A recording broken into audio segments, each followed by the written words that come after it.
والسلام على سيدنا محمد سيد الأولين والآخرين وعلى آله وأصحابه أجمعين. أما بعد فأعوذ بالله من الشيطان الرجيم. بسم الله الرحمن الرحيم. وإذ يرفع إبراهيم القواعد من البيت وإسماعيل ربنا تقبل منا إنك أنت السميع العليم. ربنا واجعلنا مسلمين لك ومن ذريتنا أمة مسلمة لك وأرنا مناسكنا وتب علينا إنك أنت التواب الرحيم. سبحان ربك رب العزة عما يصفون وسلام على المرسلين والحمد لله رب العالمين. اللهم صل على سيدنا محمد وعلى آل سيدنا محمد وبارك وسلم. اللهم صل على سيدنا محمد وعلى آل سيدنا محمد وبارك وسلم. اللهم صل على سيدنا محمد وعلى آل سيدنا محمد وبارك وسلم.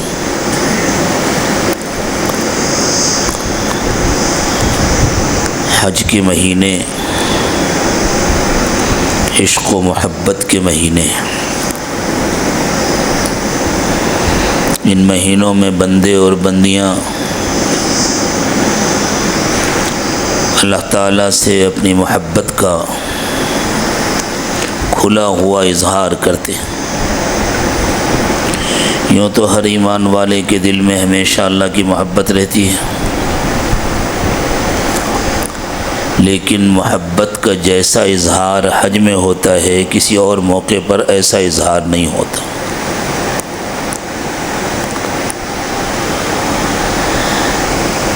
اصل حج تو اللہ کے گھر کا طواف ہے، عرفات کی حاضری ہے، لیکن اللہ تعالیٰ اپنے جن بندوں کو پسند فرماتے ہیں ان سے اللہ اپنی محبت کے اظہار کے لیے جو کام کراتے ہیں پھر ان کاموں کو بھی پسند کر لیتے ہیں. تو اللہ تعالیٰ نے سیدنا ابراہیم علیہ السلام کو اور ان کے گھرانے کو پسند فرمایا، تو ان کی قربانیوں کو اللہ نے حج کا حصہ بنا دیا. ان کے اور ان کے گھر والوں کے اعمال کو اللہ تعالیٰ نے اتنا پسند فرما لیا کہ اس کے بغیر حج کی ادائیگی نہیں ہوتی.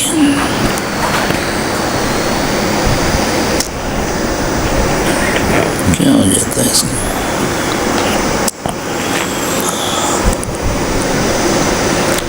سیدنا ابراہیم علیہ السلام کی پیدائش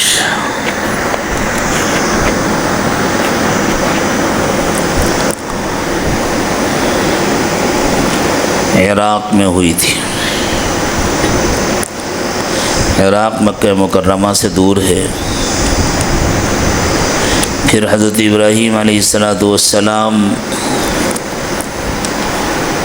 مکہ تک کیسے پہنچے، اس کے پیچھے قربانیوں کی اور مجاہدات کی ایک بڑی لمبی داستان ہے. حضرت ابراہیم علیہ السلام عراق کے ایک نہایت با اثر گھرانے میں پیدا ہوئے تھے.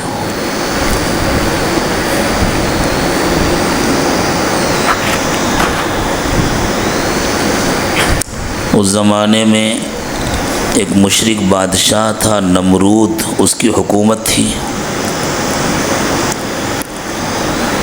اور نمرود کی سلطنت میں جو سب سے بڑا پجاری تھا، بت بناتا بھی تھا، بت بیچتا بھی تھا، اور پجاریوں کا سردار بھی تھا، اس کا نام تھا آزر. نام تو نہیں تھا آزر، اس کا لقب تھا آزر. جو زبان اس زمانے میں بولی جاتی تھی، اس زبان میں آذر کے معنی ہیں پجاری۔ تو جیسے ہمارے یہاں بعض لوگ اپنے القاب سے اتنے مشہور ہو جاتے ہیں کہ نام سے زیادہ ان کے لقب سے ان کو پہچانا جاتا ہے، جیسے امام صاحب، قاضی صاحب، مفتی صاحب۔ تو ایسی ہی چونکہ ملک میں اس کی حیثیت اسی لیے تھی کہ وہ سب سے بڑا پجاری تھا، تو گویا وہ پجاری صاحب کے نام سے مشہور تھا۔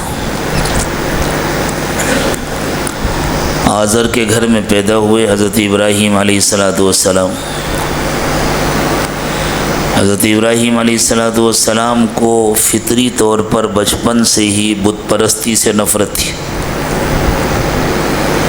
اور تمام انبیاء کرام علیہم السلام کو ہوتی ہے، ان کی فطرتیں سلیم ہوتی ہیں،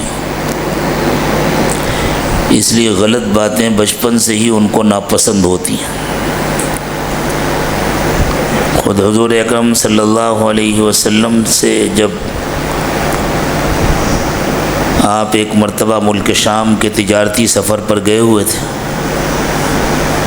تو وہاں کے کسی شخص نے کہا کسی مسئلے پر کوئی ایگریمنٹ کرتے ہوئے، کوئی معاملہ طے کرتے ہوئے کہ لات و عزا کی قسم کھاؤ۔ عرب جو جاتے تھے تجارت کے لیے، وہ اپنی بات کو پختہ اور مضبوط کرنے کے لیے لات و عزا کی قسم کھاتے تھے۔ تو سامنے والے نے کہا لات و عزا کی قسم کھاؤ، تو حضور نے برملا جواب دیا کہ میں نے تو یہ قسم کبھی نہیں کھائی، اور میں تو ان کو پسند نہیں کرتا۔ تو حضرت ابراہیم علیہ السلام بھی بتوں کو پسند نہیں کرتے تھے، عبادت کرنا تو دور کی بات ہے، آپ تو انہیں دیکھنا بھی پسند نہیں کرتے تھے۔ لیکن گھر کی بات تھی، باپ یہ سمجھتا تھا کہ بچے کا مزاج ذرا الگ ہے، جب بڑا ہوگا اور اسے اندازہ ہوگا کہ انہی کے ذریعے آمدنی ہوتی ہے، انہی کے ذریعے ہمارا گھر چلتا ہے، تو یہ خود ہی ٹھیک ہو جائے گا۔ جیسے بعض بچے ہوتے ہیں، ان کو بچپن میں اپنے والد کے کاروبار سے دلچسپی نہیں ہوتی، لیکن بڑے ہونے کے بعد جب اس کاروبار کی منفعتیں معلوم ہوتی ہیں تو دلچسپی ہو جاتی ہے۔ لیکن آذر کا اندازہ غلط تھا۔ حضرت ابراہیم علیہ السلام کے ساتھ تو معاملہ دوسرا تھا۔ جیسے جیسے حضرت ابراہیم علیہ السلام بڑے ہوتے گئے، آپ کے دل میں شرک کی نفرت بڑھتی گئی۔ آپ اپنے باپ سے سوالات کرنے لگے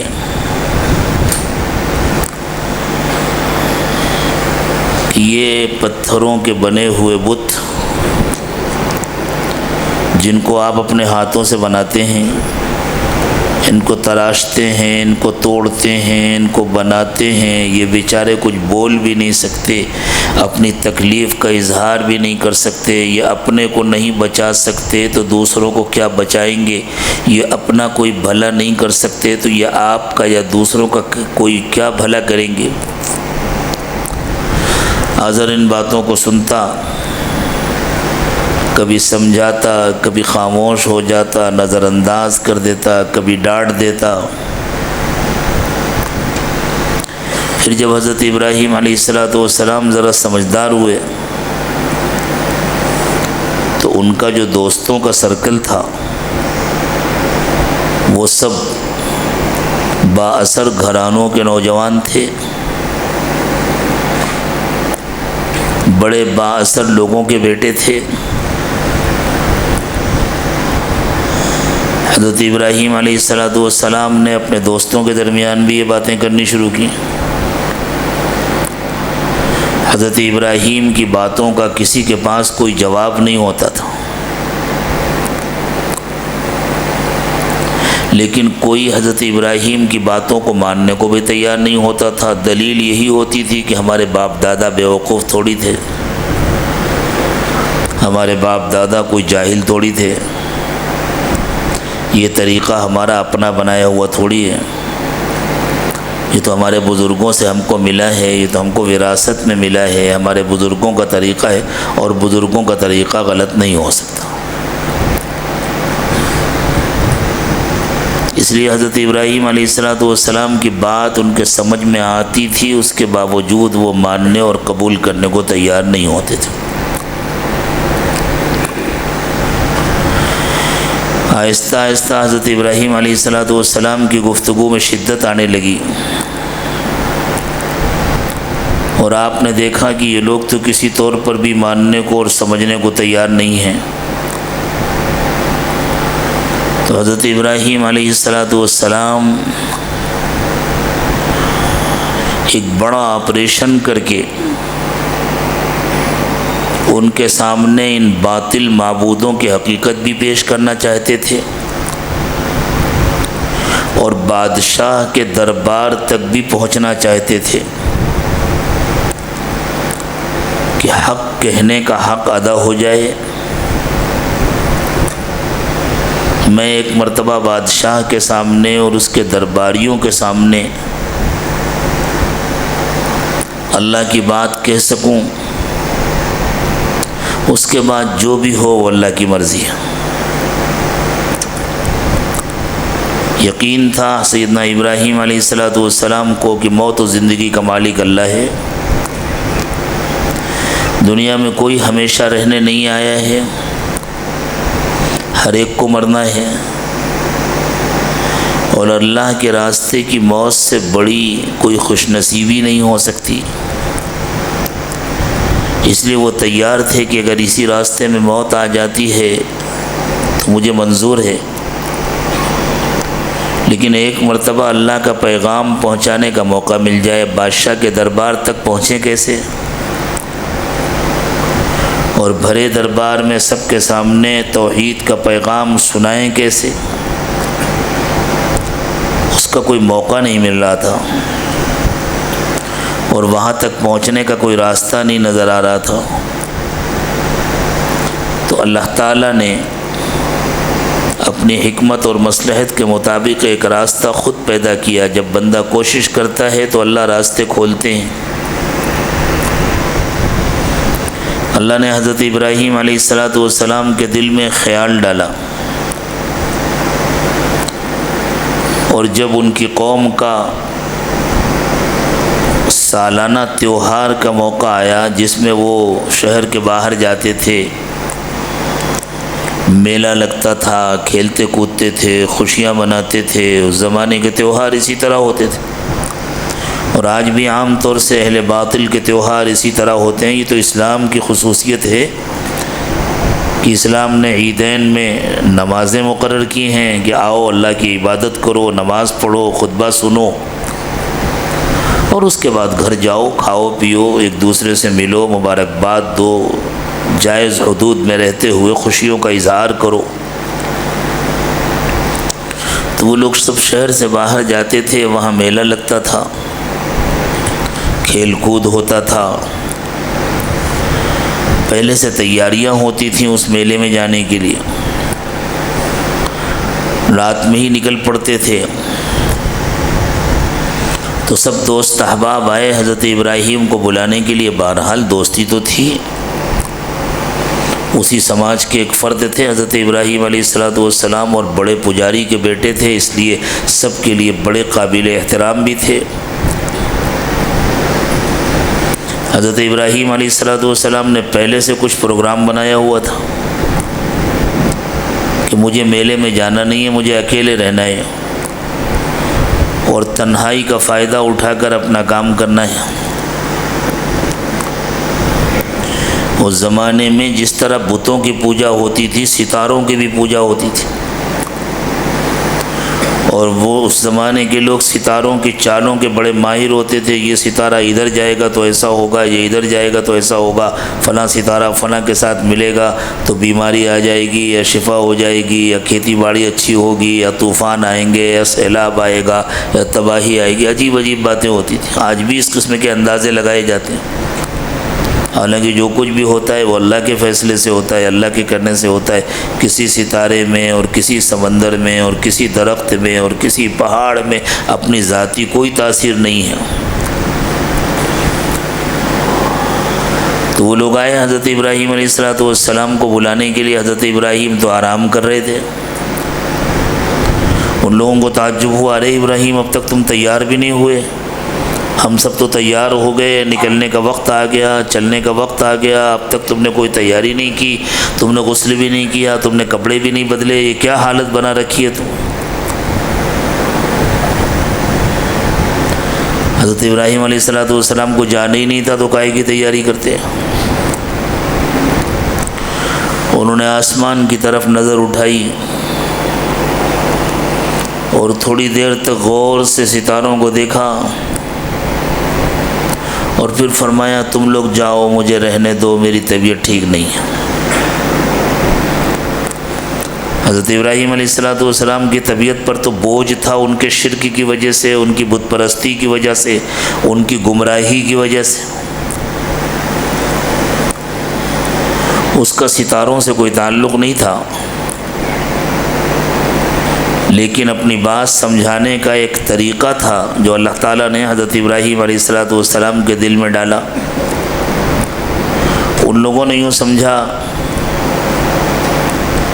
کہ شاید ستاروں کو دیکھ کر کے ابراہیم سمجھ گئے ہیں ان کی طبیعت کچھ زیادہ خراب ہونے والی ہے، ان کو آرام کی ضرورت ہے، تو سب نے کہا ٹھیک ہے ابراہیم تم آرام کرو، تمہیں جانے کی ضرورت نہیں ہے، ہم لوگ چلتے ہیں۔ اب حضرت ابراہیم نے چونکہ ستاروں کو غور سے دیکھا تھا اور پھر بتلایا تھا، اس لیے کسی کی انکار کرنے کی ہمت بھی نہیں تھی۔ وہ سب یہی سمجھے کہ کچھ سمجھ کر کے بتلا رہے ہیں ابراہیم۔ جب وہ سب لوگ چلے گئے، شہر تقریباً خالی ہو گیا، بڑا بت خانہ بالکل خالی ہو گیا، سارے پجاری چلے گئے میلے میں۔ تو حضرت ابراہیم علیہ السلام نے کلاڑا لیا جس سے پتھر کاٹے جاتے تھے، سب کچھ تو ان کے گھر میں موجود تھا، ان کے گھر میں پورا پتھروں کا کارخانہ تھا، چھوٹے بڑے ہر سائز کے بت بنتے تھے، ہر کام کے الگ الگ بت بنتے تھے، کوئی بارش کے لیے، کوئی پیداوار کے لیے، کوئی بچوں کے لیے، کوئی بیٹوں کے لیے، کوئی بیٹیوں کے لیے، جیسی ضرورت ہو ایسے۔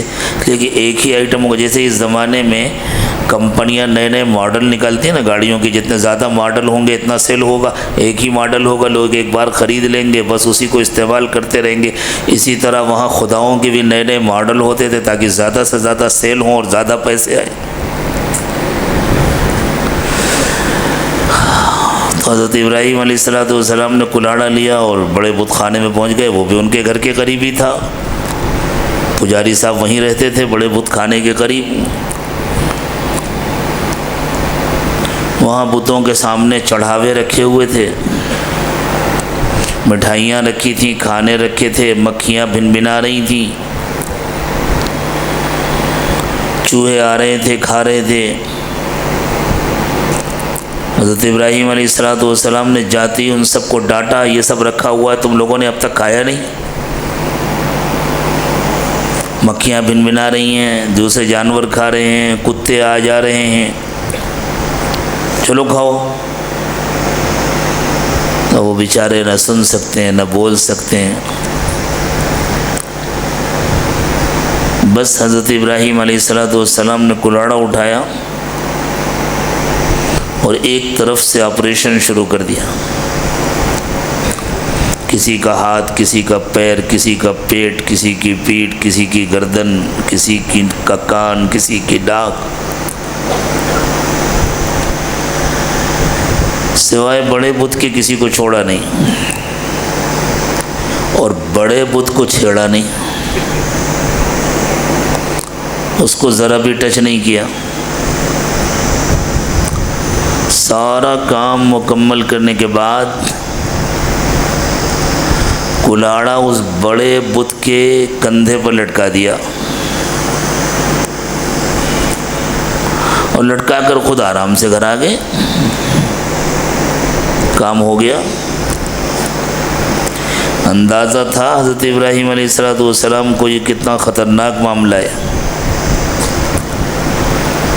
اور اس کا نتیجہ کیا نکل سکتا ہے، لیکن اس کا جو خطرناک ترین نتیجہ نکل سکتا تھا، حضرت ابراہیم علیہ السلام اللہ کی خاطر اس کے لیے دل و جان سے تیار تھے، لیکن حضرت ابراہیم کو معلوم تھا اب یہ کیس بادشاہ تک پہنچے گا اور لوگ میرا نام لیں گے اور مجھے بادشاہ کے سامنے بھرے دربار میں اپنی بات کہنے کا موقع مل جائے گا، بس اتمام حجت ہو جائے گی۔ شام ہو گئی، لوگ واپس آئے میلے سے تھکے ہارے، تو طریقہ یہ ہوتا تھا کہ بادشاہ، درباری اور پھر بعد میں عام لوگ سب پہلے بڑے عبادت خانے میں آتے تھے، عبادت کرتے تھے، پھر اپنے اپنے گھروں کو جاتے تھے۔ وہاں جیسے ہی پجاری لوگ عبادت خانے میں پہنچے کہ بادشاہ کا استقبال کریں، وہ آئے تو شور مچ گیا، ایک ہنگامہ برپا ہو گیا، وہاں تو قیامت آئی ہوئی تھی۔ فوراً بادشاہ تک اطلاع پہنچی، بڑا غضب ہو گیا، کسی نے اتنا خطرناک کام کر ڈالا۔ بادشاہ کو بھی بہت غصہ آیا، میری حکومت میں کس کی ہمت ہوئی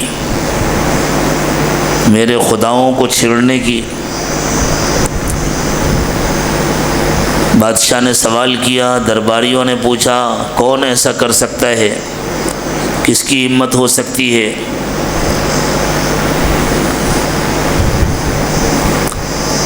تو حضرت ابراہیم علیہ السلام کے جو دوست احباب تھے، جن کے درمیان بیٹھ کر سیدنا ابراہیم علیہ السلام توحید کی باتیں کیا کرتے تھے اور جن کو سمجھانے کی کوشش کرتے تھے، اور ان کے ذریعے سے باتیں دور دور تک پہنچنے لگی تھیں۔ بعض بچوں کے ذریعے ان کے بڑوں تک باتیں پہنچ گئی تھیں کہ وہ پجاری صاحب کا بیٹا ابراہیم ہے، وہ ایسی ایسی باتیں کرتا ہے۔ تو درباریوں نے بادشاہ سے کہا انا سمعنا فتى يذكرهم يقال له قالوا سمعنا فتى يذكرهم يقال له ابراہیم۔ حضور، ایک نوجوان انہی کی باتیں ہمیشہ کیا کرتا تھا، اس کا نام ابراہیم ہے، ہو سکتا ہے یہ اسی کی حرکت ہو، اور کون ہمت کر سکتا ہے؟ چونکہ وہ ہمیشہ یہ باتیں کرتا ہے تو اس سے تحقیق کی جائے۔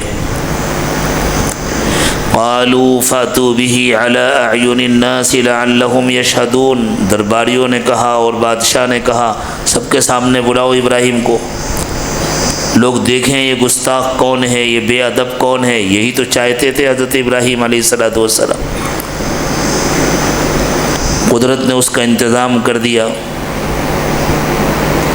بھرے دربار میں بلایا گیا سیدنا ابراہیم علیہ السلام کو، اور وہاں حضرت ابراہیم علیہ السلام سے سوالات شروع ہوئے۔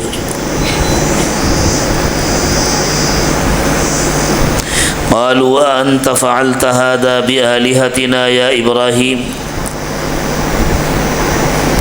سوال ہوا ابراہیم یہ تم نے کیا ہے؟ حضرت ابراہیم علیہ السلام نے کہا کسی نے دیکھا ہو تو گواہی دے، مجھ پر یہ الزام کس بنیاد پر لگایا جا رہا ہے؟ پھر بادشاہ سے کہا کہ حضور آپ ذرا غور فرمائیں، حالات کیا کہہ رہے ہیں، موقع کی گواہی کیا ہے؟ آپ غور سے دیکھیں، جو کچھ ہوا ہے وہ چھوٹوں کے ساتھ ہوا ہے، بڑے کے ساتھ کچھ بھی نہیں ہوا۔ اگر یہ کسی انسان نے کیا ہوتا تو اسے سب سے پہلے بڑے پر حملہ کرنا چاہیے تھا، کم از کم ایک ہاتھ تو توڑ دینا چاہیے تھا، ایک پیر تو لنگڑا کر دینا چاہیے تھا، ایک کان ہی کاٹ دیا ہوتا، ناک پر ہی ایک وار کر دیا ہوتا۔ حالات تو یہ بتلا رہے ہیں کہ شاید یہ ان کا آپس کا کوئی جھگڑا تھا، یہ بڑا ان چھوٹوں سے ناراض ہو گیا تھا، یہ ان کو سزا دینا چاہتا تھا، لیکن یہاں ہر وقت 2 4 10 پجاری ڈٹے رہتے تھے، اسے موقع نہیں مل پا رہا تھا۔ آج اس کو تنہائی ملی، موقع ملا تو اس نے اپنا کام کر دیا۔ حضور میرا خیال تو یہ ہے کہ یہ اسی بڑے کا کیا ہوا ہے۔ قال بل فعلہ کبیرہم ھذا، ان کے اسی بڑے نے یہ سب کچھ کیا ہے۔ فاسألوہم ان کانوا ینطقون، اور حضور میری رائے تو یہ ہے کہ انہی سے پوچھ لیا جائے، تم بتلاؤ تمہارے ساتھ یہ کس نے کیا ہے۔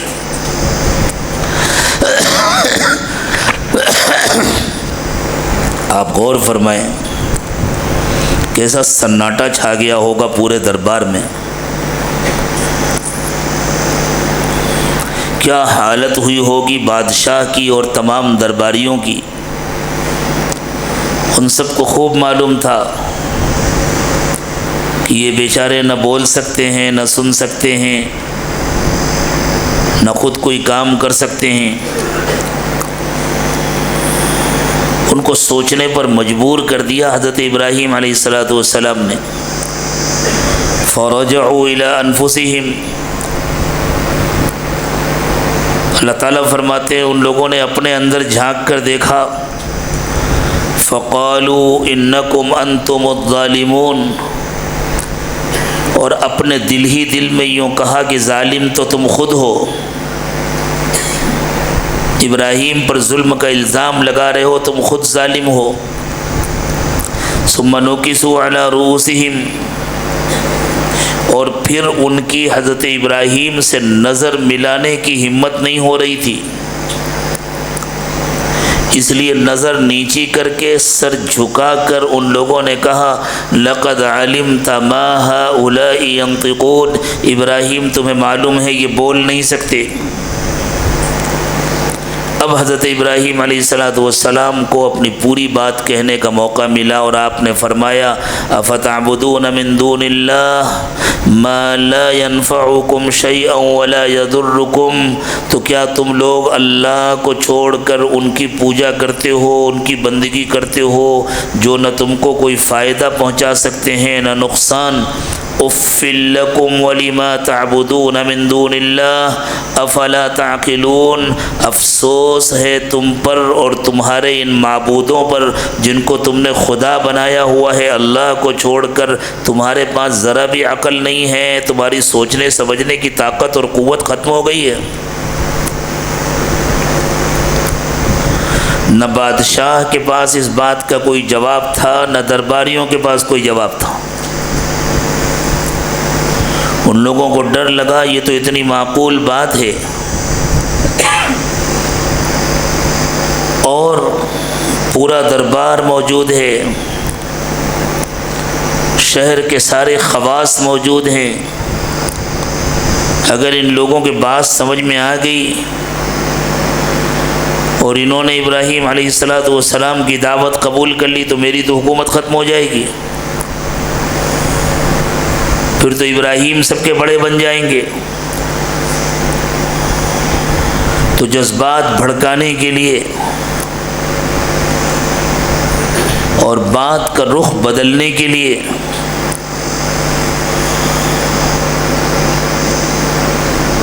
دربار سے ایک آواز اٹھی،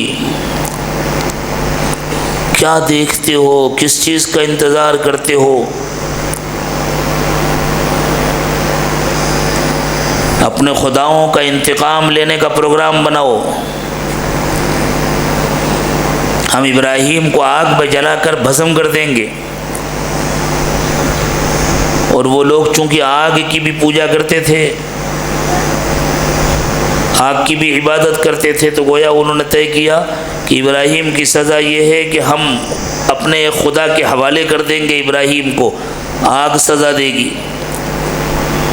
یہ بیچارے چھوٹے خدا تھے، یہ اپنا بچاؤ نہیں کر سکے، تو ہم بڑے خدا کے حوالے کر دیں گے، وہ بڑا خدا سزا دے گا۔ ایسا جذبات کو بھڑکایا گیا، اور ہمیشہ یہی ہوتا ہے ظالموں کی طرف سے کہ جب ان کا ظلم بے نقاب ہونے لگتا ہے، اور جب ان کے سامنے ایسے سوالات آتے ہیں جن کا ان کے پاس کوئی جواب نہیں ہوتا، اور جب حقیقت کھل جانے کا ان کو ڈر ہوتا ہے، تو وہ اپنے عوام کے جذبات سے کھیلتے ہیں، کوئی جذباتی مسئلہ پیدا کرتے ہیں۔ تو بادشاہ نے اور درباریوں نے بھی ایک جذباتی مسئلہ پیدا کر دیا، اور بس ساری قوم میں گویا ایک آگ لگ گئی انتقام کی، انتقام انتقام انتقام، ابراہیم سے انتقام لیا جائے گا۔ اور بادشاہ کی طرف سے اعلان ہو گیا آگ جلاؤ، ہم ایسی آگ جلائیں گے کہ آج تک دنیا میں ایسی آگ نہیں جلائی گئی ہوگی۔ ایندھن جمع ہونے لگا، لکڑیاں جمع ہونے لگیں، اور آگ جلانے کی تیاری ہونے لگی، اور اس زمانے تک کا تاریخ کا سب سے بڑا الاؤ تیار کیا گیا۔ عورتیں نظر ماننے لگیں کہ ہمارا فلاں کام ہو جائے گا تو ہم جنگل جائیں گے، اتنی لکڑیاں کاٹ کر لائیں گے، اور ابراہیم کے لیے جو الاؤ تیار ہو رہا ہے اس میں ڈالیں گے۔ لوگوں نے اس کو بڑی سعادت سمجھا، بڑی خدمت سمجھا، عبادت سمجھ کر لکڑیاں لا کر کے ڈالنا شروع کیا، اور بہت بڑا الاؤ تیار ہو گیا۔ قالوا حرقوه وانصروا آلهتكم ان كنتم فاعلین۔ ان لوگوں نے یہ فیصلہ کیا کہ اگر تمہیں اپنے معبودوں کا انتقام لینا ہے تو آگ جلاؤ اور اس آگ میں ابراہیم کو ڈالو۔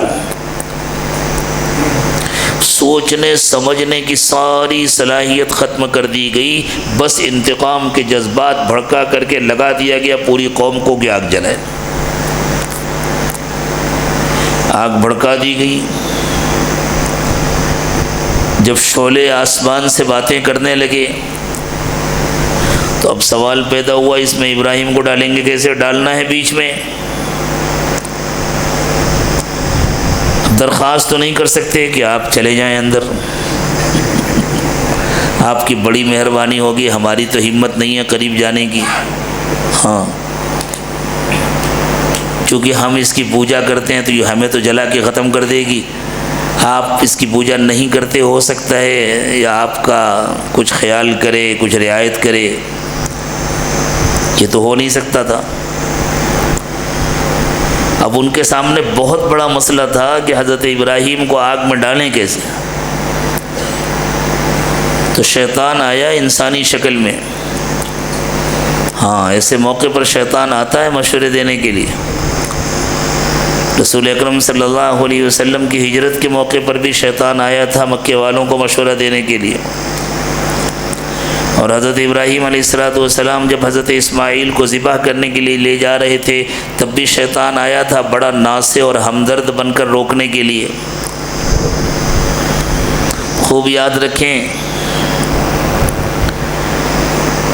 کہ جب ہمیں کوئی دین کے خلاف کوئی بات سمجھاتا ہے اور اللہ سے دور کرنے کی کوشش کرتا ہے تو وہ شیطان ہوتا ہے جو کسی کی شکل میں ہم سے بات کر رہا ہوتا ہے۔ اس لیے فوراً اللہ کی طرف متوجہ ہونا چاہیے، توبہ کرنا چاہیے، اور اللہ تعالیٰ سے دعا مانگنا چاہیے کہ اللہ شیطان سے اور اس کے مکر و فریب سے میری حفاظت فرمائیے، میرے گھر والوں کی حفاظت فرمائیے۔ تو شیطان نے آ کر ان کو ترکیب سکھائی کہ تم لوگ ایک بڑا سا گوپھن بناؤ۔ وہ رسی کا بناتے تھے جھولا جیسا، ابھی بھی جنگلوں میں دیہاتوں میں رسی سے بناتے ہیں، بیچ میں اینٹ یا پتھر رکھنے کی جگہ ہوتی ہے، دونوں طرف لمبی رسیاں ہوتی ہیں، اور دونوں رسیوں کے سرے پکڑ کر کے زور سے گھماتے ہیں اور پھر ایک سرا چھوڑ دیتے ہیں، اور جو اس کے ماہر ہوتے ہیں ان کا تو ایسا نشانہ ہوتا ہے کہ جہاں وہ چاہتے ہیں وہیں جا کر پتھر لگتا ہے۔ تو شیطان نے سمجھایا ہے کہ ایسا بڑا سا گوپھن بناؤ، اس کے اندر ابراہیم کو بیٹھاؤ، پھر بہت مضبوط پہلوان قسم کے لوگ اس کو زور سے گھمائیں اور گھما کر ایک سرا چھوڑیں تاکہ ابراہیم سیدھے آگ کے اندر جا کر گر جائیں۔ بنایا گیا گوپن، اس میں بیٹھایا گیا اور حضرت ابراہیم علیہ السلام کو پھینکا گیا۔ حضرت ابراہیم جب جا رہے ہیں آگ کی طرف، آپ سوچیں اس وقت آسمانوں میں کیا حال ہوگا، فرشتوں پر کیا گزر رہی ہوگی۔ اللہ کا خلیل اللہ کی خاطر اللہ کا نام لینے کے جرم میں آگ میں ڈالا جا رہا ہے، اور فرشتے انتظار کر رہے ہیں کہ اللہ تعالیٰ ہمیں کوئی حکم دیں گے کہ جاؤ میرے خلیل کی مدد کرو، آگ کو بجھا دو یا ہوائوں کو زور سے چلا دو اور میرے خلیل کو اڑا دو اور کسی محفوظ مقام میں پہنچا دو، لیکن فرشتوں کو کوئی حکم نہیں مل رہا۔ تو فرشتوں نے سوال کیا، حضرت جبریل علیہ السلام نے سوال کیا، اللہ ہمیں اجازت دیجئے ہم حضرت ابراہیم کی کچھ مدد کریں۔ تو اللہ تعالیٰ نے فرمایا ہاں، اس شرط کے ساتھ اجازت ہے کہ پہلے جا کر ان سے پوچھ لینا، اگر وہ مدد لینا چاہیں تو مدد کرنا ورنہ چھوڑ دینا۔ اللہ، بالکل ایسے ہی جیسے طائف کے میدان میں جب پتھر چلے تھے رسول اکرم صلی اللہ علیہ وسلم پر اور آپ لہو لہان ہو گئے تھے، اور وہ فرشتہ جس کے ذمے پہاڑوں کی خدمت ہے، اس نے اللہ تعالیٰ سے درخواست کی تھی کہ اللہ مجھے اجازت دے دیجئے تو میں دونوں طرف کے پہاڑوں کو ملا کر طائف والوں کو بیچ میں پیس کر ختم کر دوں۔ تو اللہ تعالیٰ نے فرمایا تھا ہاں اجازت تو ہے، لیکن اس شرط کے ساتھ کہ میرے محبوب بھی اجازت دے، اگر وہ اجازت دے تو ایسا کرنا ورنہ مت کرنا۔ اور جب فرشتے نے آ کر رسول اکرم صلی اللہ علیہ وسلم سے اجازت مانگی تو آپ نے اجازت دینے سے انکار کر دیا اور فرمایا نہیں، میں چاہتا ہوں کہ میری قوم کو مہلت ملے، ابھی ان لوگوں نے مجھے پہچانا نہیں، جب یہ پہچان لیں گے تو یہ اللہ کی عبادت کریں گے ورنہ ان کے بچے کریں گے، میں انتظار کروں گا، لیکن میں ان کی تباہی و بربادی کی اجازت نہیں دے سکتا۔ حضرت جبریل علیہ السلام تشریف لائے، اندازہ لگائیں کتنا نازک موقع ہے۔ حضرت ابراہیم گوپھن سے نکل چکے ہیں، آگ کی طرف جا رہے ہیں۔ جس طرح آج کل ٹی وی پر کسی منظر کو ذرا روک کر کے آہستہ کر کے سست رفتاری کے ساتھ دکھا دیا جاتا ہے، بالکل اسی طرح اندازہ لگائیں کہ حضرت ابراہیم علیہ السلام آگ کی طرف جا رہے ہیں، اور درمیان میں آ کر حضرت جبریل علیہ السلام حضرت ابراہیم سے سوال کر رہے ہیں، میں اللہ سے اجازت لے کر آیا ہوں، میں آپ کی کچھ مدد کرنا چاہتا ہوں، آپ بتلائیں میں آپ کی کیا مدد کروں۔ حضرت ابراہیم علیہ السلام نے فرمایا یہ بتلاؤ، میرا یہ حال اللہ کو معلوم ہے نا؟ جی بالکل معلوم، کہ بس میرے لیے اتنا کافی ہے۔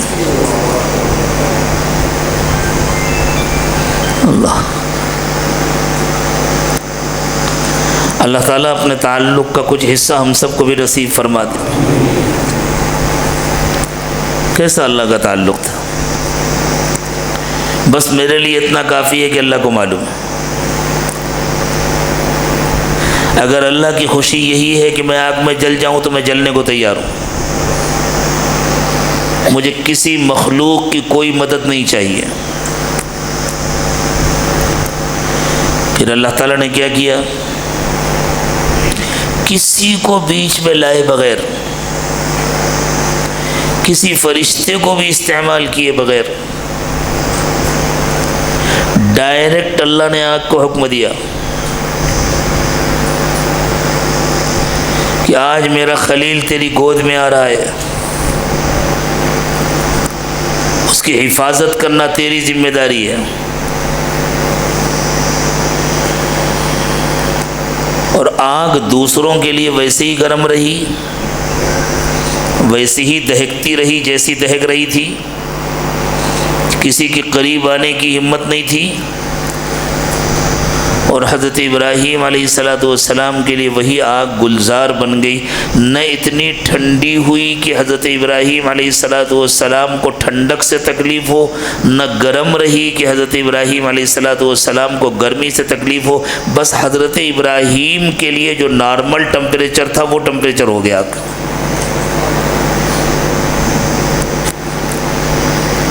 اللہ تعالیٰ نے قوم کو دکھایا کہ تم آگ کی اس لیے عبادت کرتے ہو کہ آگ جلا دیتی ہے۔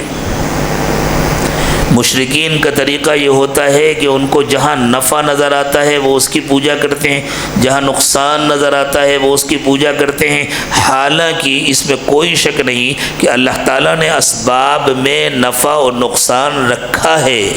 اسباب کے ذریعے نفع بھی ہوتا ہے، نقصان بھی ہوتا ہے، لیکن وہ سب کچھ اللہ کے حکم سے ہوتا ہے، اللہ کی مرضی سے ہوتا ہے۔ فاعل حقیقی اللہ ہیں، اللہ جو چاہتے ہیں وہ کرتے ہیں۔ اللہ جب چاہیں اسباب سے ان کا اثر چھین لیں، واپس لے لیں، اور اسباب موجود رہیں اور وہ نتائج نہ برآمد ہوں جو ان اسباب سے برآمد ہوا کرتے ہیں۔ اللہ تعالیٰ یہی دکھانا چاہتے تھے کہ آگ کے اپنے ہاتھ میں، اپنے اختیار میں کچھ نہیں ہے، آگ اپنی مرضی سے کسی کو نہیں جلا سکتی، ہمارے حکم سے جلاتی ہے۔ یہی آگ اسی وقت ہم جس کو کہیں گے اس کو جلائے گی، ہم جس کو کہیں گے اس کو بچائے گی، اس کی حفاظت کرے گی۔ اتنی خطرناک آگ بھڑکتی رہی، جلتی رہی، اور حضرت ابراہیم علیہ السلام اس میں آرام سے تشریف فرما رہے ہیں، سو بھی رہے ہیں، جاگ بھی رہے ہیں، جنت سے کھانے آ رہے ہیں، کھا بھی رہے ہیں، پی بھی رہے ہیں، اور لوگ دور سے تماشا دیکھ رہے ہیں،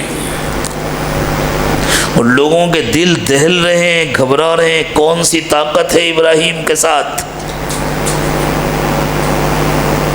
سچ کہتے ہیں ابراہیم، کسی کے اختیار میں کچھ نہیں ہے، کسی کے ہاتھ میں کچھ نہیں ہے، سب اتنے دہل گئے، اتنے گھبرا گئے کہ جب وہ آگ مکمل بجھ کر ختم ہو گئی، جب ساری لکڑیاں جل گئیں اور جب راکھ بھی ٹھنڈی ہو گئی، اور حضرت ابراہیم علیہ السلام بڑے اطمینان سے، شاید حضرت ابراہیم کے کپڑے بھی نہ گندے ہوئے ہوں گے، کپڑے بھی نہیں جلے، اطمینان سے جب نکل کر باہر آئے تو اب کسی کی ٹچ کرنے کی ہمت نہیں تھی، کسی کی ہاتھ لگانے کی ہمت نہیں تھی، حکومت بے بس ہو چکی تھی۔ لیکن حضرت ابراہیم علیہ السلام نے یہ محسوس کیا، ان کے قلوب اتنے مست ہو گئے ہیں، ان کے دل اتنے سخت ہو گئے ہیں کہ اتنا سب کچھ دیکھنے اور سمجھنے کے باوجود یہ حق قبول کرنے کو تیار نہیں ہیں۔ اور باپ کی سختی کا یہ عالم ہے کہ باپ نے کہا کہ ابراہیم میرے گھر میں رہنا ہے تو تمہیں توبہ کرنی ہوگی، ورنہ مجھے چھوڑ کے چلے جاؤ۔ حضرت ابراہیم علیہ السلام نے کہا اللہ کی زمین بہت کشادہ ہے، میں جا رہا ہوں، اور میں آپ کے لیے دعا کرتا رہوں گا۔ حضرت ابراہیم کو معلوم تھا اس شرک کا انجام کیا ہے، لیکن امید تھی ابھی زندگی باقی ہے، شاید کسی دن اللہ ہدایت دے دیں۔ جب تک کوئی زندہ ہے اس کے لیے دعا کی جا سکتی ہے، لیکن اگر کسی کے بارے میں معلوم ہو گیا کہ وہ کفر اور شرک کی حالت میں دنیا سے چلا گیا، بغیر ایمان کے چلا گیا، تو اب اس کی مغفرت کی دعا نہیں کی جا سکتی۔ جو اس کی مغفرت کی دعا کرے گا اس کا ایمان خطرے میں۔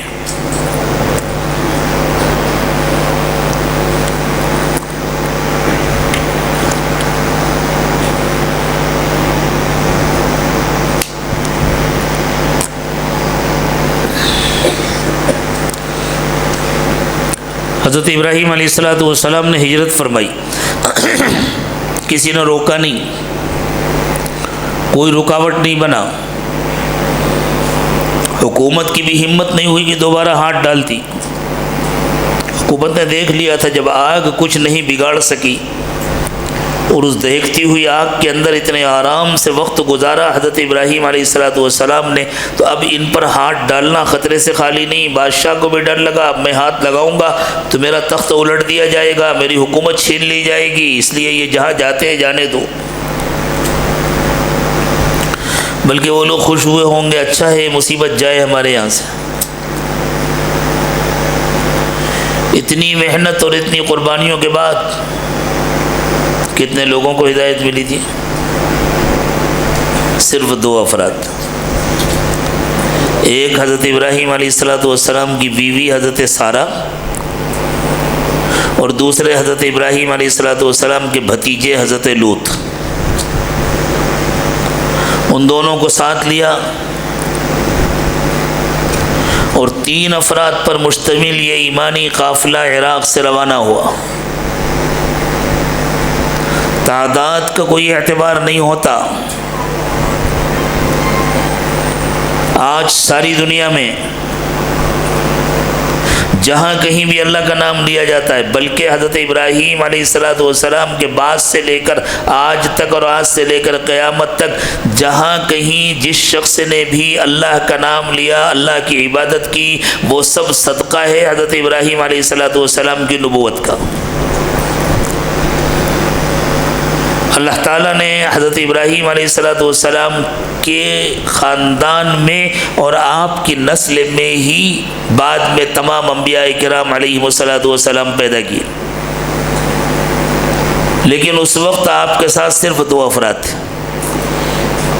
اس لیے اللہ کی خاطر اپنا کام کرنا چاہیے، اپنی محنت کرنی چاہیے، افراد کی کمی اور زیادتی کا کوئی اعتبار نہیں۔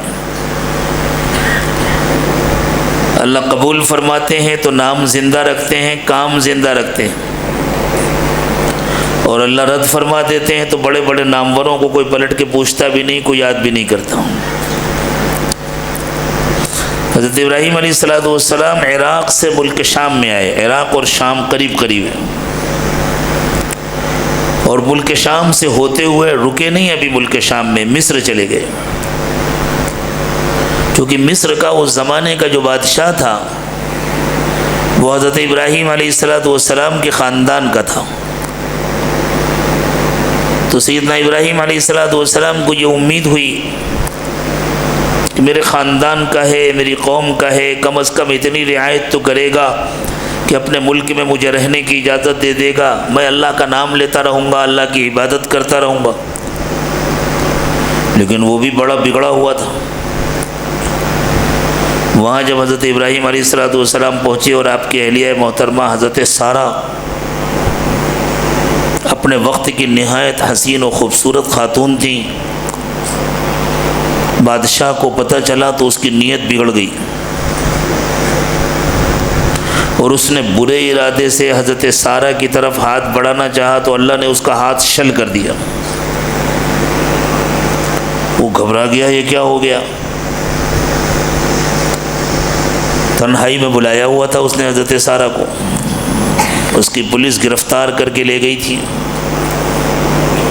تو اس نے درخواست کی کہ اپنے خدا سے دعا کر دو میرا ہاتھ ٹھیک ہو جائے، میں تم کو عزت کے ساتھ رخصت کر دوں گا۔ حضرت سارہ نے دعا فرمائی تو اس کا ہاتھ ٹھیک ہو گیا۔ تو اسے خیال آیا کچھ نس وس کھنچ گئی ہوگی، مجھے دھوکہ ہو گیا ہے، اتنا اچھا موقع ہاتھ سے جانا نہیں چاہیے۔ پھر اس نے ہاتھ بڑھانا چاہا حضرت سارہ کی طرف، پھر ہاتھ شل ہو گیا۔ 2 یا 3 مرتبہ ایسا ہوا تو وہ بہت گھبرا گیا، اور وہ سمجھ گیا یہ بہت اللہ والی خاتون ہیں، ان کا بہت بلند مقام ہے، اور ابھی یہ جا کر اپنے شوہر کو بتلائیں گی، ان سے بڑا مقام تو ان کے شوہر کا ہے، اور اگر یہ گھرانہ ناراض ہو گیا اور انہوں نے بد دعا کر دی تو میرا تو سب کچھ لٹ جائے گا۔ تب اس نے اپنی حکومت بچانے کے لیے، اپنا اقتدار باقی رکھنے کے لیے حضرت سارہ کی خوشامد شروع کر دی، اور حضرت ابراہیم علیہ السلام کو بلایا اور یوں کہا کہ آپ کمال کرتے ہیں، یہ محترمہ آپ کی خاتون اب یہ بوڑھی ہو رہی ہیں اور یہ بالکل تنہا ہیں، ان کو اکیلے سارا کام کاج کرنا ہوتا ہے، یہ اکیلے آپ کی خدمت کرتی ہیں، میری بڑی تمنا ہے کہ میری بیٹی ان کی خادمہ بن جائے، آپ میری بیٹی سے نکاح فرما لیں تاکہ میری بیٹی آپ کے گھر میں رہے، وہ سارے کام کاج کرے، وہ خدمت کرے، آپ کی بھی خدمت کرے، اور آپ کی اس قابل احترام خاتون کی، آپ کی بیوی کی بھی خدمت کرے۔ مجھے معلوم ہے کہ میں کسی شہزادے سے شادی کروں گا تو میری بیٹی جا کر کے وہاں حکومت کرے گی، لیکن اس کے مقابلے میں مجھے یہ زیادہ پسند ہے کہ وہ آپ کے گھر میں خادمہ بن کر کے رہے۔ اس زمانے کا طریقہ یہ تھا کہ اگر کوئی دوسری شادی کرتا تھا تو دوسری بیوی پہلی بیوی کی گویا خادمہ ہوتی تھی۔ یہ جو جملے ادا کیے بادشاہ نے کہ میری بیٹی آپ کے گھر میں خادمہ بن کر رہے، ان جملوں سے ناجائز فائدہ اٹھایا یہودیوں نے، اور اپنے کو بڑا اور نعوذ باللہ عربوں کو چھوٹا سمجھ ظاہر کرنے کے لیے انہوں نے یہ پروپیگنڈا کیا کہ حضرت ہاجرہ مصر کے بادشاہ کی بیٹی نہیں تھیں بلکہ اس کی لونڈی تھیں، اس کی باندی تھیں، اور وہ ہدیہ کر دیا تھا، ہبہ کر دیا تھا حضرت ابراہیم علیہ السلام کو بادشاہ نے۔ حالانکہ ایسا نہیں ہے، روایات میں موجود ہے، خود رسول اللہ صلی اللہ علیہ وسلم کا ارشاد ہے، اور آپ کے ارشاد سے زیادہ سچا کس کا قول ہو سکتا ہے، آپ کے فرمان سے زیادہ سچی کس کی بات ہو سکتی ہے کہ حضرت ہاجرہ مصر کی شہزادی تھی۔ حضرت ابراہیم علیہ السلام نے اس کی یہ پیشکش اللہ تعالیٰ کی منشا کے مطابق قبول فرما لی، اور حضرت ہاجرہ سے نکاح تو کر لیا، لیکن آپ نے مصر میں قیام نہیں فرمایا۔ اللہ کی طرف سے حکم ملا کہ اب آپ چل کر کے ملک شام میں قیام فرمائیں۔ اللہ نے آپ کے لیے اور آپ کی نسلوں کے لیے ملک شام کو منتخب کیا ہے، وہ بابرکت سرزمین ہے۔ اور آج جو یہودی دعوے دار ہیں اس کے کہ ہمارے باپ حضرت ابراہیم کو یہ زمین دی گئی تھی اس لیے یہ ہماری ہے، ان کا یہ دعویٰ جھوٹا ہے، اس لیے کہ ان کا حضرت ابراہیم سے کوئی رشتہ باقی نہیں رہ گیا، وہ تو دجال کے امتی ہیں۔ حضرت ابراہیم علیہ السلام سے سچا رشتہ تو ایمان والوں کا ہے، اور انہی کو وہ زمین مل کر رہے گی انشاءاللہ۔ ان اول الناس بابراہیم للذین اتبعوہ وہذا النبی والذین آمنوا واللہ ولی المؤمنین۔ حضرت ابراہیم علیہ السلام سے سچا پکا رشتہ تو ان لوگوں کا ہے جو حضرت ابراہیم کے طریقے پر چلتے ہیں، اور وہ کون لوگ ہیں؟ وہ حضور اکرم صلی اللہ علیہ وسلم کی تشریف آوری کے بعد خود رسول پاک صلی اللہ علیہ وسلم ہیں، اور آپ پر ایمان لانے والے ہیں، اور اللہ ایمان والوں کے دوست ہیں۔ تو حضرت ابراہیم علیہ السلام ملک شام میں تشریف لے آئے۔ حضرت ابراہیم کی عمر 80 سال سے زیادہ ہو چکی تھی، اور اس وقت تک آپ کی کوئی اولاد نہیں تھی۔ حضرت سارہ بھی بوڑھی ہو رہی تھی، اور حضرت ابراہیم علیہ السلام کو اللہ تعالیٰ سے کوئی شکایت بھی نہیں تھی کہ میں نے اتنی قربانی دی، میں نے اپنا گھر قربان کیا، اپنا وطن قربان کیا، اپنے رشتہ داروں کو چھوڑا، اور اللہ نے مجھے کوئی بیٹا بھی نہیں دیا، مجھے کوئی وارث بھی نہیں دیا، کوئی شکایت نہیں تھی، اللہ کے فیصلے سے راضی تھی۔ اب حضرت ابراہیم علیہ السلام کے گھر بے خوشی کا موقع آیا، لیکن حضرت سارہ ماں نہیں بنی، حضرت ہاجرہ ماں بنی، نئی نویلی بیوی، مصر کی شہزادی۔ اسی لیے رسول اکرم صلی اللہ علیہ وسلم نے اپنے وصال سے پہلے حضرات صحابہ کرام کو جو وصیتیں فرمائی تھیں، جو تاکیدیں فرمائی تھیں، ان میں آپ نے یہ بھی فرمایا تھا کہ جب مصر فتح کرنا تو مصر والوں کے ساتھ اچھا سلوک کرنا، اس لیے کہ تمہاری ماں ہاجرہ مصر کی تھی۔ اتنا رشتوں کا لحاظ فرمایا رسول اللہ صلی اللہ علیہ وسلم۔ اللہ ہمیں بھی نسبتوں کا اور رشتوں کا لحاظ عطا فرما دے۔ ہاں، ہمارے بڑوں کے ہاں تو یہ ہوتا تھا کہ اگر کسی کی بات بری لگ گئی تو صرف اس وجہ سے درگزر کر دیتے تھے کہ یہ بھی تو ہمارے حضرت کا مرید ہے، اس کا بھی تو فلاں اللہ والے سے تعلق ہے، یہ بھی تو ہمارا اپنا ہے، چلو کوئی بات ہو گئی تو ہو گئی، اللہ معاف۔ اللہ ہمیں نسبتوں کا لحاظ عطا فرماتا۔ حضرت مولانا محمد قاسم نانوتوی رحمۃ اللہ علیہ ایک مرتبہ ایک شہر میں تشریف لے گئے اور آپ بہت مصروف رہتے تھے، آپ کو واپس جانا تھا، غالباً مراد آباد یا شاہجہاں پور اس طرف کے کسی شہر میں آپ تشریف لے گئے تھے۔ وہاں کے علماء تشریف لائے اور آ کر درخواست کی کہ حضرت آپ چند دن قیام فرمائیں تو ہم لوگوں کا نفع ہوگا، اللہ والوں کی صحبت سے بڑا فائدہ ہوتا ہے۔ اسی لیے عاجز اپنے دوستوں سے عرض کرتا ہے یہ مجلس 3 دن کی ہوتی ہے، پورے وقت کے لیے تشریف لایا کریں، مہینے میں یہ 3 دن فارغ کیا کریں اور ساتھ میں رہیں، یہاں اس ماحول میں رہیں، مراقبہ کریں۔ بیان ضروری نہیں ہے کہ ہر وقت بیان ہو، اصل صحبت ہے۔ جیسے تندور میں روٹی لگائی جاتی ہے نا، تو اس روٹی سے کوئی کہتا نہیں ہے پک جاؤ، صحبت ہی کا تو اثر ہوتا ہے، تندور کا ماحول ہوتا ہے جس سے وہ روٹی پک جاتی ہے، تیار ہو جاتی ہے۔ تو ان علماء نے کہا کہ حضرت آپ چند دن قیام فرمائیں، ہمیں آپ کی صحبت نصیب ہوگی۔ حضرت نے عذر کر دیا کہ میں بہت مصروف ہوں، میرا جانا ضروری ہے۔ لوگوں کو خیال آیا حضرت کے کوئی استاذ تھے، ان کا ایک بیٹا تھا یا پوتا تھا، ظاہری شکل صورت بھی اس کی سنت کے مطابق نہیں تھی۔ اس سے کہا بھائی تم جا کر کے کہو۔ وہ آیا تو حضرت بڑے احترام سے اس کے سامنے بیٹھ گئے، چھوٹا لڑکا، حضرت کی بڑی عمر ہے لیکن احترام سے بیٹھ گئے، استاذ زیادہ ہے، نسبت کا احترام۔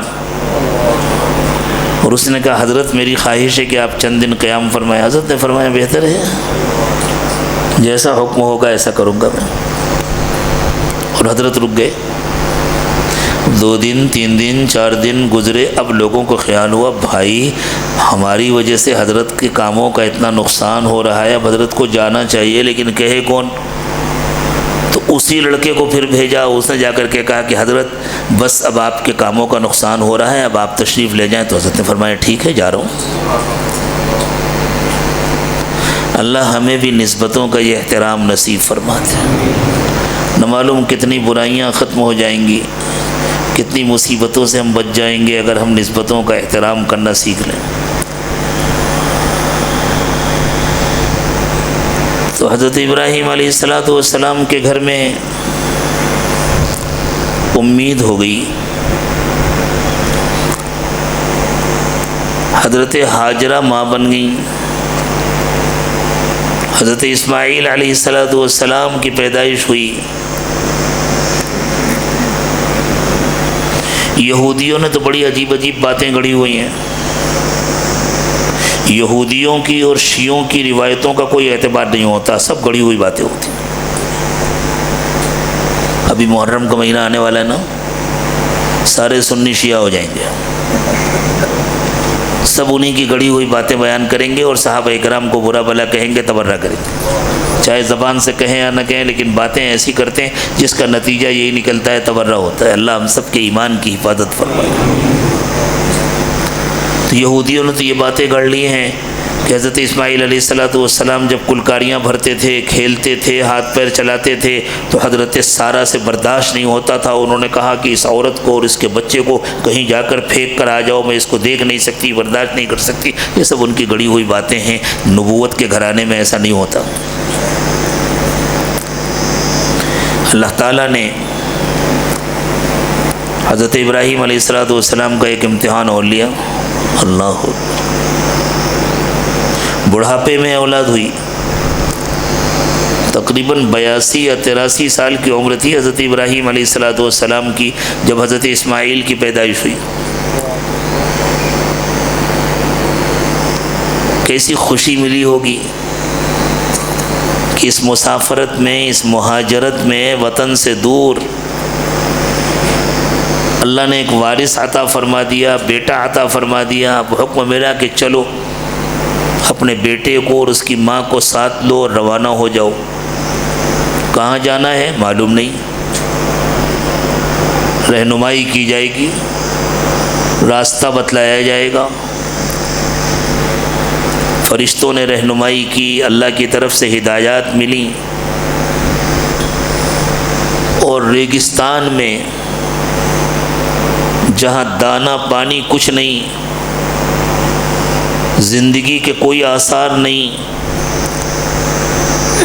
ایک جگہ حکم ملا یہاں اپنی بیوی اور اپنے بیٹے کو چھوڑ دو۔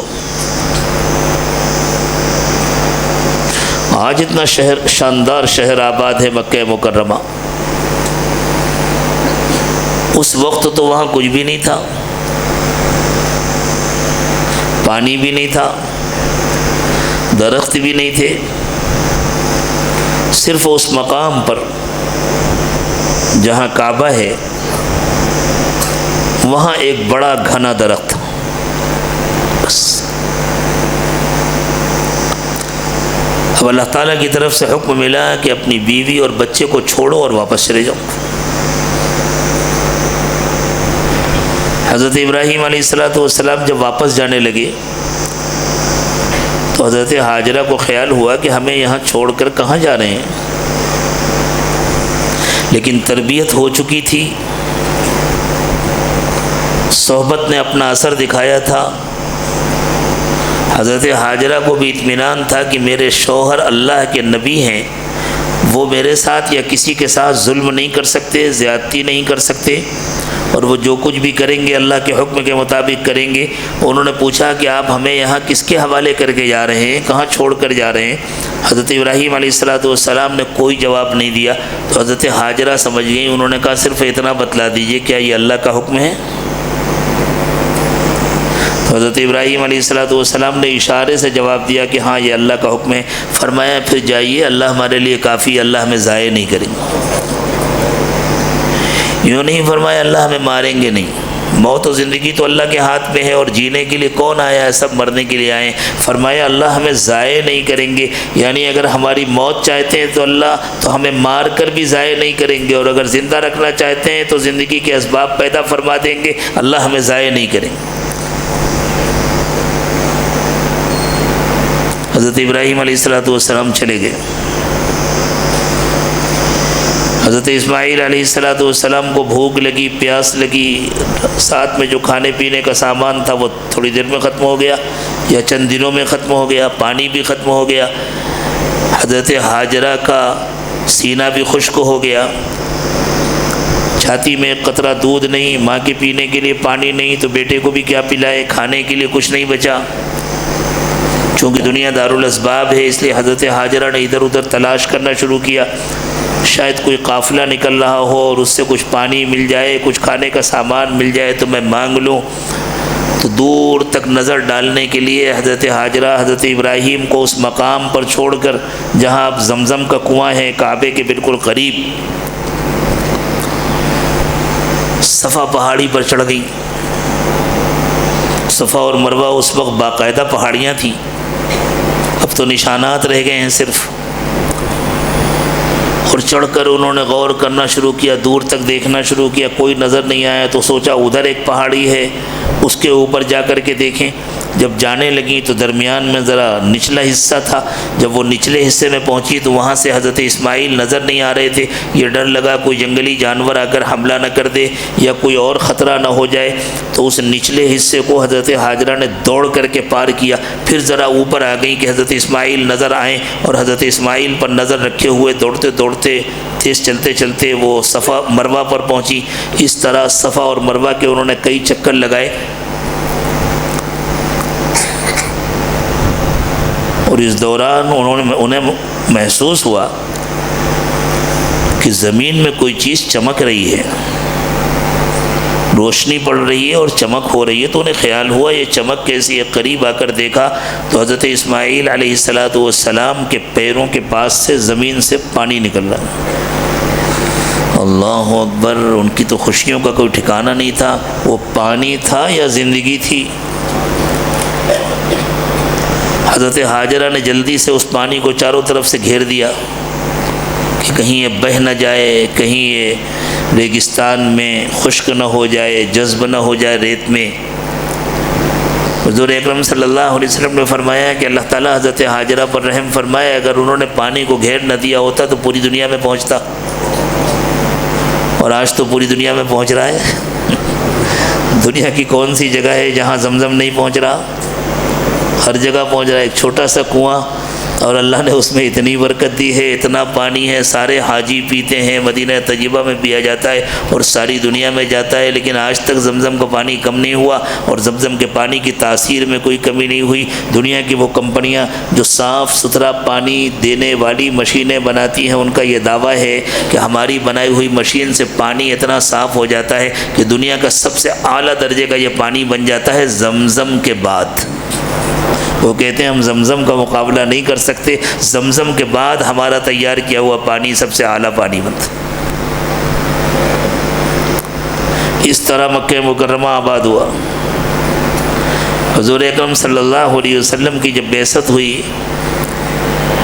اور مکے کے مشرکین نے رسول اللہ صلی اللہ علیہ وسلم کی مخالفت شروع کی اور یوں کہا کہ نعوذ باللہ محمد صلی اللہ علیہ وسلم باپ دادا کے دین سے لوگوں کو ہٹا رہے ہیں، تو انہیں یہ خیال نہیں آیا ان کے باپ دادا تو حضرت ابراہیم اور حضرت اسماعیل ہیں، اگر حضرت ابراہیم اور حضرت اسماعیل بت پرستی سے حضرت ابراہیم اگر بت پرستی سے سمجھوتا کر لیتے تو مکہ آبادی نہ ہوتا۔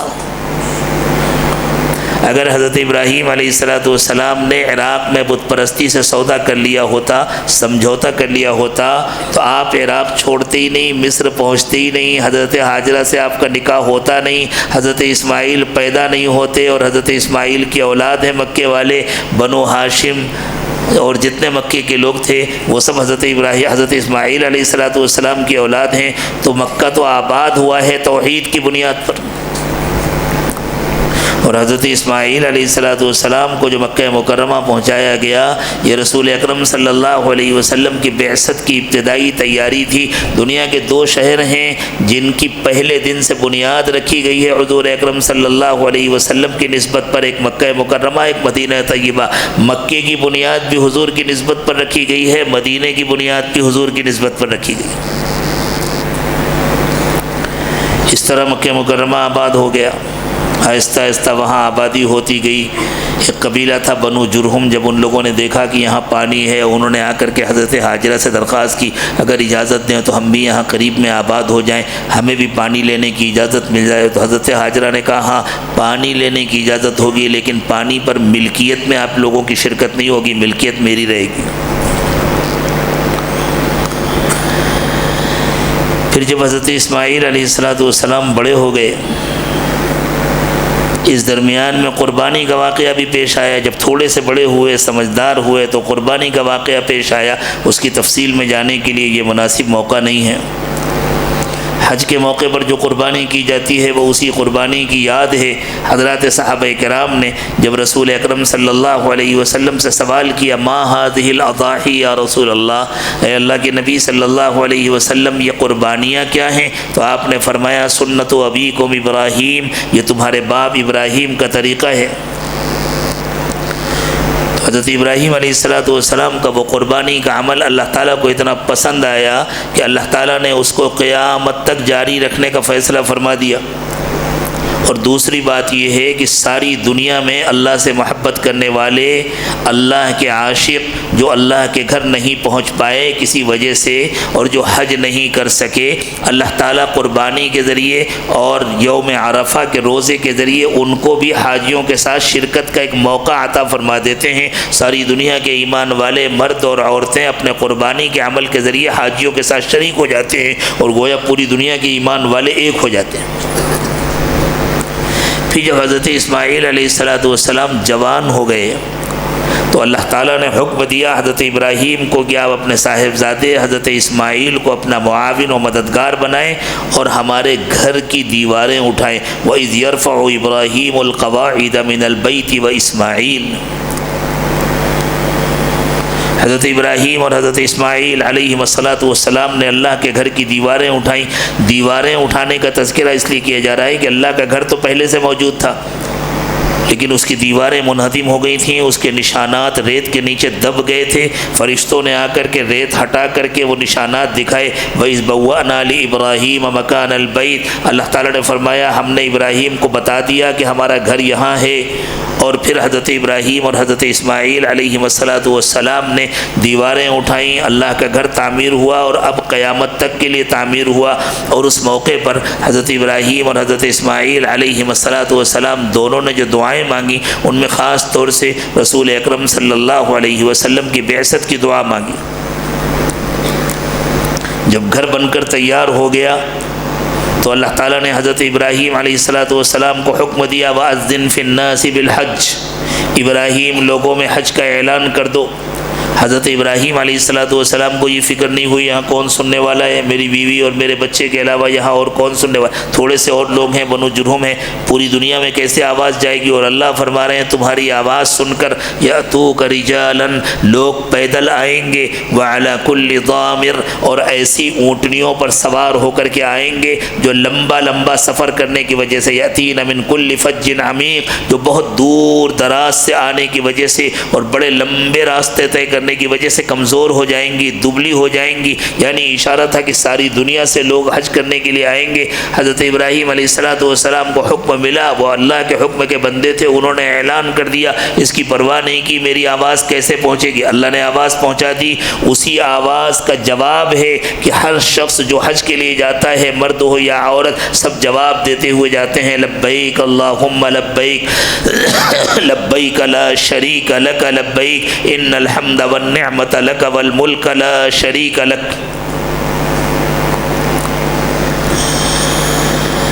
بس حج شروع ہو گیا۔ مشرکین بھی حج کرتے تھے، حضرت اسماعیل علیہ السلام سے نسبت رکھنے والے تمام لوگ حج کرتے تھے۔ انہوں نے حج کے اندر بہت ساری مشرکانہ بدعات شامل کر دی تھیں، جن کو آ کر صاف کر دیا سیدنا محمد رسول اللہ صلی اللہ علیہ وسلم۔ تو اللہ کے گھر کا طواف ہوتا ہے، تمام انبیاء کرام علیہ السلام نے طواف کیا، اور صفا اور مروہ کے درمیان جو دوڑنے کا عمل ہے جس کو سعی کہتے ہیں، وہ اللہ کی ایک نیک بندی حضرت ابراہیم علیہ السلام کی اہلیہ محترمہ اور ہم سب کی ماں حضرت ہاجرہ کا عمل ہے، جس کو اللہ تعالیٰ نے پسند فرمایا۔ اور پھر منی میں جانا اور عرفات جانا اور مزدلفہ واپس آنا، اور پھر منی میں آ کر کے جمرات کی رمی کرنا، یہ بھی حضرت ابراہیم علیہ السلام کے ایک عمل کی یادگار ہے۔ اور پھر قربانی کرنا، یہ بھی حضرت ابراہیم علیہ السلام کے ایک عمل کی یادگار ہے۔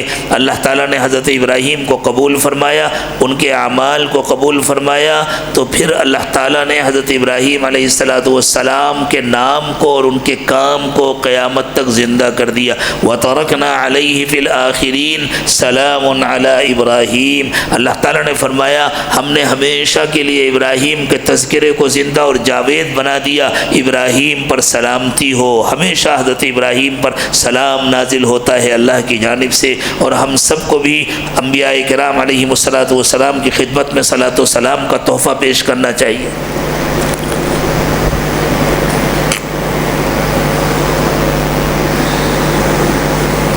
تو میرے دوستو، کسی کام کی اہمیت یہ ہے کہ وہ اللہ کے یہاں قبول ہو جائے۔ جس وقت کام کیا جا رہا ہے اس وقت چھوٹا ہو یا بڑا، جب اللہ تعالیٰ قبول فرما لیتے ہیں تو اللہ کام کو بھی زندہ رکھتے ہیں، کام کرنے والے کو بھی زندہ رکھتے ہیں، اس کے نام کو بھی باقی رکھتے ہیں۔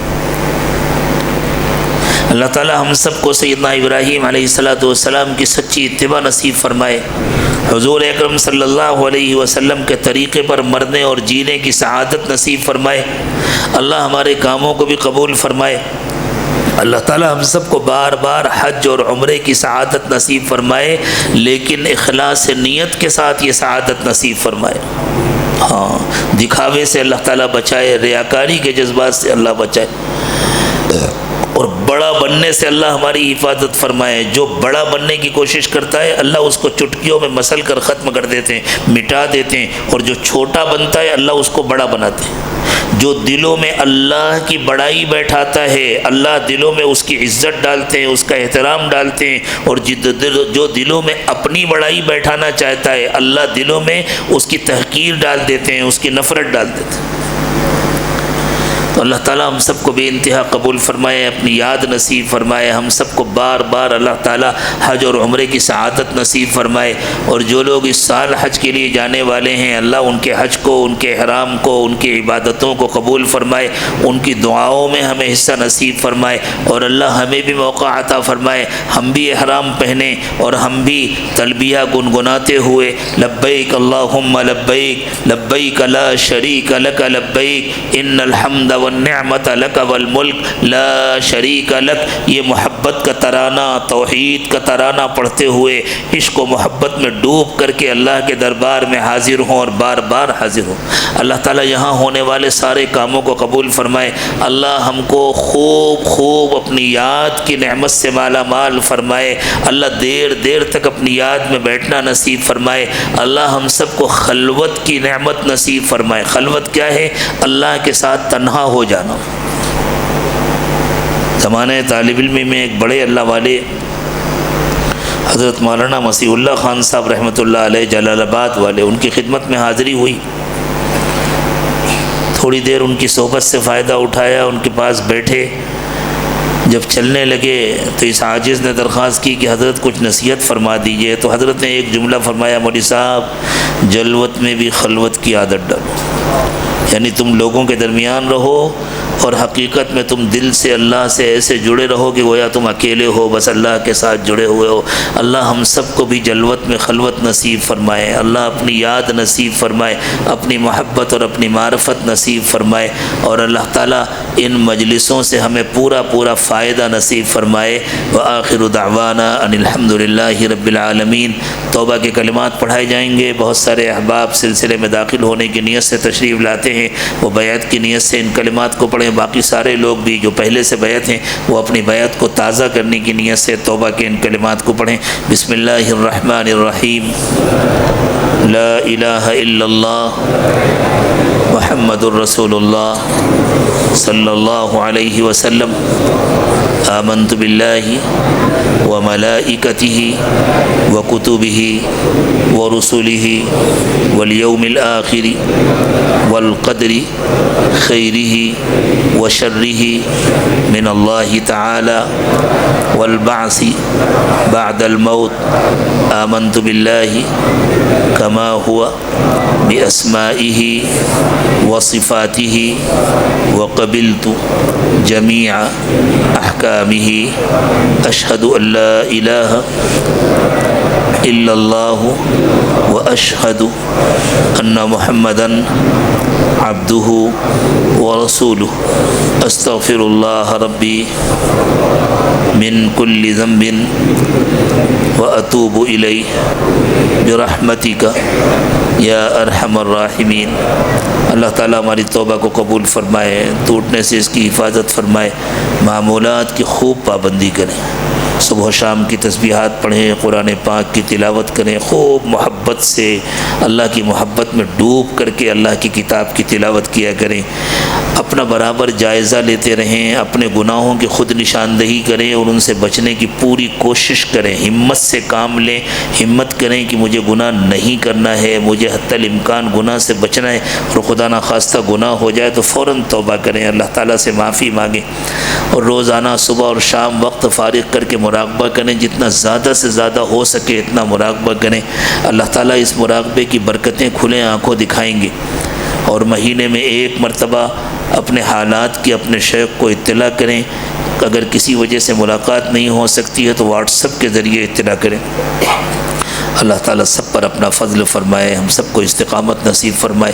تھوڑی دیر مراقبہ کر لیں، آنکھیں بند کر لیں، سر کو جھکا لیں، دنیا اور دنیا میں جو کچھ بھی ہے اس سب سے ہٹ کٹ کر اللہ کی یاد میں کھو جائیں، اور یہ نیت کریں کہ اللہ کی رحمت آ رہی ہے، میرے دل میں سما رہی ہے، میرے دل سے گناہوں کو دھو رہی ہے، اور میرا دل کہہ رہا ہے اللہ اللہ اللہ۔ زبان سے اللہ اللہ نہ کہیں، بس یہ نیت کریں کہ دل اللہ اللہ کہہ رہا ہے، میں سن رہا ہوں۔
لا الہ الا اللہ محمد الرسول اللہ صلی اللہ علیہ وسلم۔ دعا فرما لیں۔ سبحان ربی العلی العلی الوہاب، اللہم صلی علی سیدنا محمد وعلی آل سیدنا محمد وبارک وسلم۔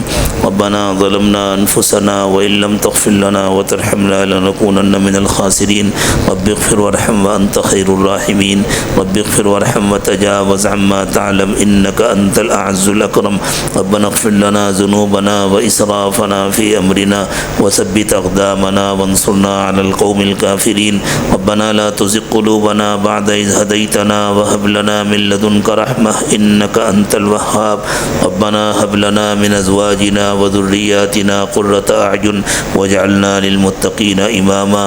اللهم وفقنا لما تحب وترضى واجعل آخرتنا خيرا من الأولى۔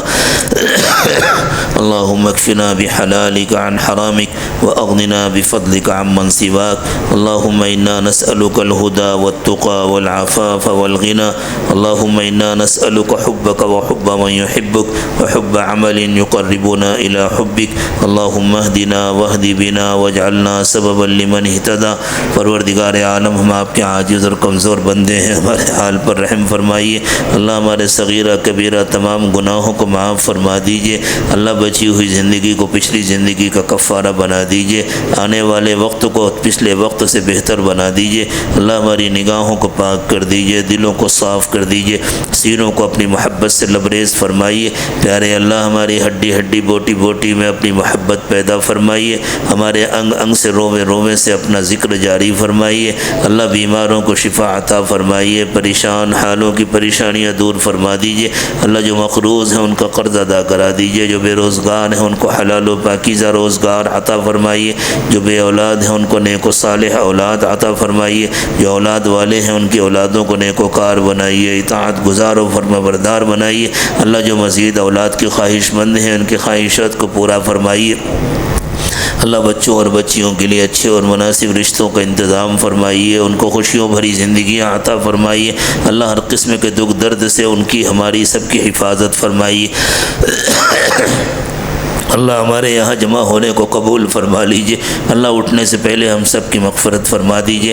اللہ ہمارے دلوں کو صاف و پاک فرما دیجئے۔ اللہ ہمارے سینوں کو اپنی محبت سے لبریز فرمائیے، ہماری ہڈی ہڈی بوٹی بوٹی میں اپنی محبت پیدا فرمائیے، ہمارے انگ انگ سے رووے رووے سے اپنا ذکر جاری فرمائیے۔ اللہ جو بے قصور مقدمات میں ماخوذ ہیں، جیلوں میں بند ہیں، محض اپنے فضل و کرم سے عافیت کے ساتھ ان کی رہائی کا انتظام فرمائیے۔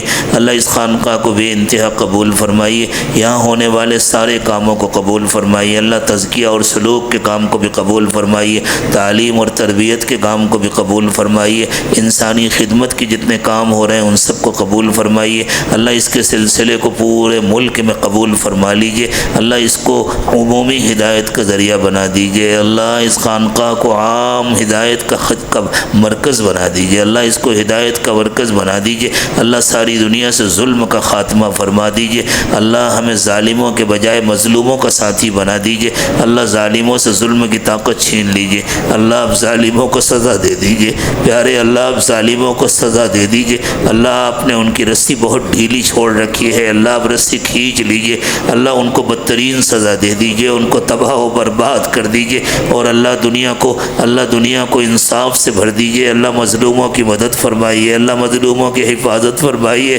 اللہ، عورتوں اور بچوں کی چیخ و پکار کو سن لیجئے اللہ، ان کی کراہ کو سن لیجئے اللہ، رحم فرما دیجئے اللہ، ہم سب کی بھی حفاظت فرمائیے اللہ، امت جہاں محفوظ ہے اللہ اس کی حفاظت فرمائیے اللہ، جہاں جہاں امت پریشان ہے اللہ ان کی پریشانیوں کو دور فرما دیجئے اللہ، پریشانیوں کو دور فرما دیجئے اللہ، دنیا کا نقشہ بدل دیجئے اللہ، دنیا کا رنگ بدل دیجئے، اب اس دنیا سے ظلم کا خاتمہ فرما دیجئے، انصاف کو عام فرما دیجئے اللہ، مسجد اقصیٰ کی حفاظت فرمائیے، اس کی حفاظت کرنے والوں کی حفاظت فرمائیے اللہ، حرمین شریفین کی حفاظت فرمائیے، تمام مدارس، تمام مساجد، تمام خانقاہیں اور دعوت و تبلیغ کے تمام مراکز کی حفاظت فرمائیے اللہ، دین کی حفاظت فرمائیے، دینداروں کی حفاظت فرمائیے، دینی کاموں کی حفاظت فرمائیے، دین کے خادموں کی حفاظت فرمائیے اور اللہ ہم سب کو اپنے دین کا خادم بنا لیجئے اللہ، سب کو حلال و پاکیزہ روزی عطا فرمائیے، روزی کی تنگی سے حفاظت فرمائیے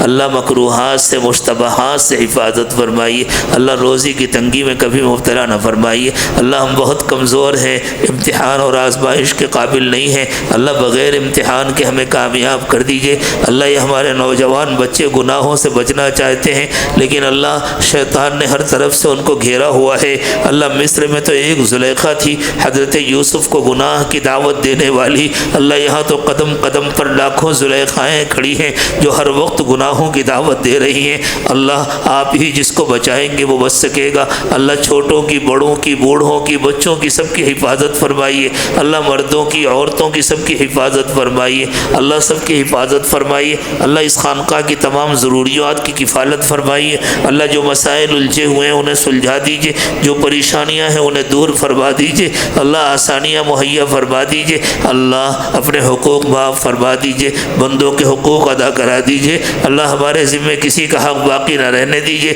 اللہ، سب کے حقوق ادا کرا دیجئے اللہ، جو مانگا وہ بھی عطا فرمائیے، جو مانگنا چاہیے نہیں مانگ سکے وہ بھی عطا فرمائیے اللہ، خدمت کرنے والے ساتھیوں کو اپنے شایان شان اجر عطا فرمائیے اللہ، ہمیں ان مواقع سے، ان مجالس سے پورا فائدہ اٹھانے کی توفیق عطا فرمائیے اللہ، ہمیں اہل اللہ کی صحبت نصیب فرمائیے اللہ، ہمیں اہل اللہ کی صحبت نصیب فرمائیے اللہ، ہمارے دلوں کا حال برا ہے اللہ، اچھا کر دیجئے اللہ، ٹھیک کر دیجئے اللہ، ہماری ظاہری باطنی تمام بیماریاں دور فرما دیجئے اللہ، ہماری قبروں کو جنت کی کیاری بنا دیجئے، جہنم کا گڑھا بننے سے بچا دیجئے اللہ، قیامت کے دن کی ذلت و رسوائی سے ہماری حفاظت فرمائیے پروردگار عالم، ان اٹھے ہوئے ہاتھوں کی لاج رکھ لیجئے اللہ، اٹھنے سے پہلے سب کی مغفرت فرما دیجئے اللہ، اٹھنے سے پہلے سب کی مغفرت فرما دیجئے، سب کو اپنا بنا دیجئے، سب کو اپنی محبت و معرفت نصیب فرما دیجئے اے اللہ، دور قریب جن لوگوں نے بھی دعاؤں کے لیے کہا یا ان کو ہم سے اچھی توقعات ہیں،